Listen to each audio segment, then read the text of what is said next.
औज़ुबिल्लाहिमिनश्शैतानिर्रजीम बिस्मिल्लाहिर्रहमानिर्रहीम। Hello guys, अस्सलाम वालेकुम। कैसे हो सब? उम्मीद है कि सब खैरियत से होंगे। मैं मोहम्मद एहसन और आप देख रहे हैं यूट्यूब चैनल शाहिदा इन्फो। आइए आपको ख़बर की तरफ लेकर चलते हैं।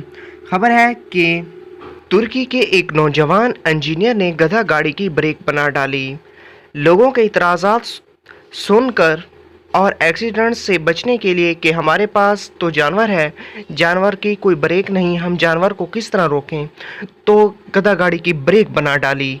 हम आपके लिए ऐसी वीडियो इसलिए लेकर आते हैं ताकि आप ऐसी वीडियो को एंजॉय करें।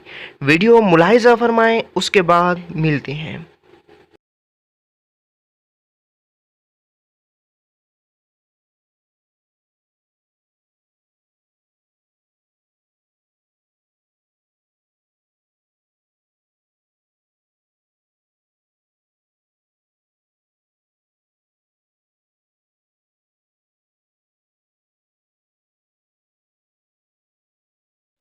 अगर आपको वीडियो अच्छी लगी हो तो चैनल को ज़रूर सब्सक्राइब कर दें।